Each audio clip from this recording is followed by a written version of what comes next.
Firstly, I want to say I'm a big fan of Halo. I was 7 when I first got my Xbox 360 and booted up Halo 3 for the first time. I've played it for hours and hours. Same when Reach came out, and after that I went back and played 1, 2 and ODST. So when Halo 4 finally dropped, I was very excited. Right from the first mission, you can feel the shift in tone. Cortana's always been this motherly figure towards Chief, helping and guiding him throughout all his missions, and without her, he feels lost. A lot of people say this came out of nowhere, but anyone who's played Halo 3 knows the constant Cortana flashbacks when you play. I always viewed these as Chief getting some kind of separation anxiety when he's away from her, and the reunion they have towards the end of Halo 3 is very heartfelt and touching, even if few words are spoken. Now, back to Halo 4.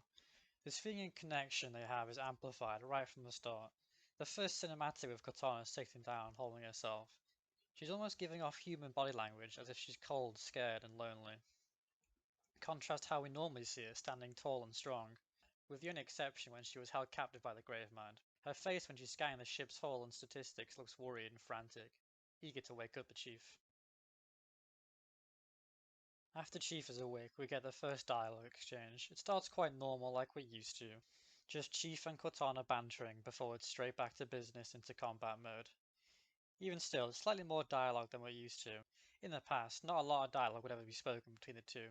Mostly just Cortana giving an order and Chief completing it, maybe with a one-liner at the end. Now she's telling him things like, be careful, watch out, as he's climbing up the ship, acting a lot more human-like and showing concern for Chief. Chief also shows his concern when Cortana has her first glitch. You'll have to prime the launch for ignition. Cortana. Nothing. Just get to the launch station. During the start of the second mission, she has another one of these glitches. Chief again showing concern, refusing to brush off the situation. When she tells Chief that the cause is rampancy, he's clearly shocked and upset by this. Even though you can't see his face, the way he speaks is enough to tell. This is the first time Chief is faced with a situation that he can't simply shoot his way out of.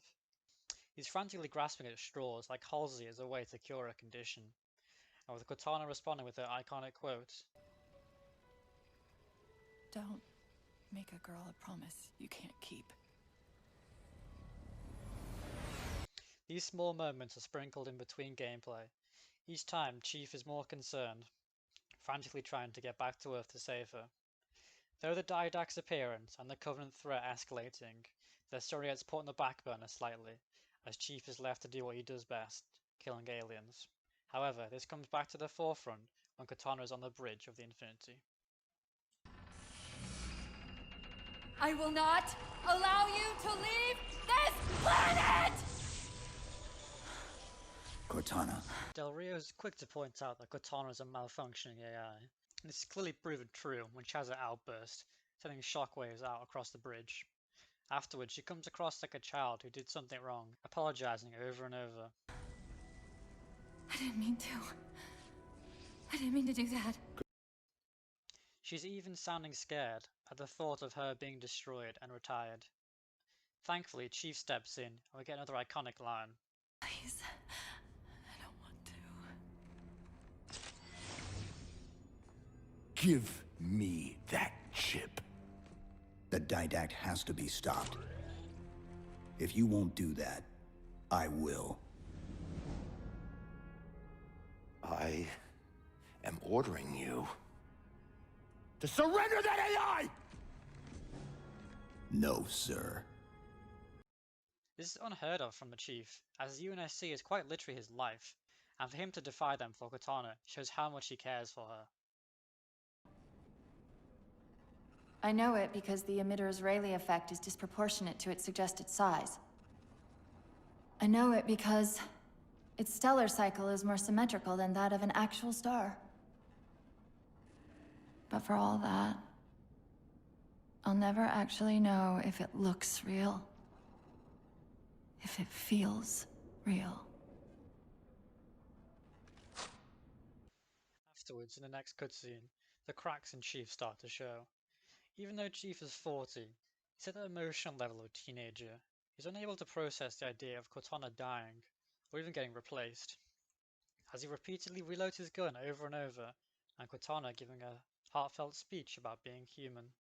This encapsulates their relationship perfectly, the human AI and the machine soldier. Ending the cutscene with another cute quote, with Cortana even referring to herself as a girl, showing again how human-like she's become. Come on, Chief. Take a girl for a ride. Up until this point, the glitches from Cortana's rampancy have been mostly minor, apart from the bridge incident. However, when she attempts to dock the ship in the station, she loses control, almost killing Chief. I need you to protect that artifact until we arrive. Send whatever... Do you know what that condescending bitch said to me after our first game of chess? Cortana. Even I don't call him by name anymore. Correct your approach. Yes, well, he also said he works better alone. I can see why you chose him, Catherine. Cortana. I'm your greatest achievement and you detest Pull me! up. Now! When he wakes up, Cortana is there, apologizing. She's extremely remorseful in her voice, sounding very upset and hurt. However, Chief doesn't even have time to process or react. He's going straight into soldier mode to protect the station. However, it's all in vain, as the crew gets hit by the composer, almost killing Chief too. Cortana is left alone again for some time, sitting curled up like the start of the game, clearly shaken and upset. The line, "Are you okay?" Are you okay? The simple line, "Are you okay?" sounds so human-like, as if she's comforting a child who hurt itself. The lines following, which Cortana remarks how the crew is all dead, it's almost as if she's grieving, while Chief stands there unfazed. When the idea of another replacement Cortana is brought up, the Chief sounds genuinely angry by the thought of it, just again showing how much she cares for her. They'll pair you with another AI. Maybe even another Cortana model if Halsey lets them. That's not going to happen. I've talked about Cortana a lot here. I feel like I should add a few things about the Chief too. As I said before, even though Chief has amazing combat skills that are inhuman and able to come up with strategies on the fly and adapt to any situation, the one thing he can't do is feel, and to a lesser extent, think for himself. During Halo 4's campaign, he starts to break free of these shackles, going so far as to defy Infinity's orders, taking it upon himself to take down the Didact and save Cortana. In spite of all his efforts, he's only able to complete one of those tasks. The moment when Cortana's chip is destroyed shocked us all. For the first time, Chief has lost, not just losing a mission or an objective, but a person he cares about. After this, he's clearly just acting on pure instinct, even willing to set off a nuke with his bare hands. If that doesn't show how unhinged the Chief is without Cortana, then I don't know what will. Yet, in spite of getting destroyed, Cortana still has one last trick up her sleeve, stating proudly that she's giving her life for Chief, not mankind. But sadly, this is where Chief's luck finally runs out.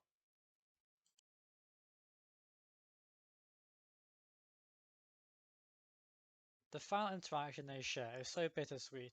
This is when Cortana is most human-like, but also dying, standing tall in front of Chief, touching his armor.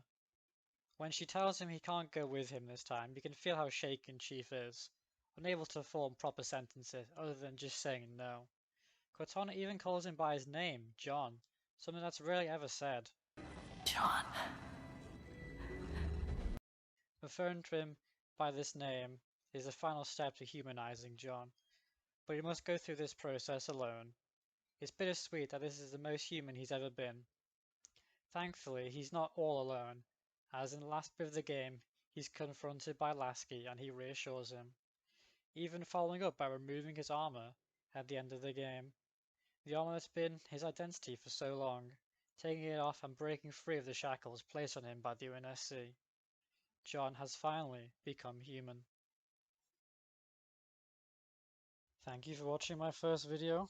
I'm sorry if the audio was crap or the video was crap. This is my first time doing anything like this, so feel free to roast me in the comments if you want. Anyway, I might make a few more of these in the future, so subscribe if you want.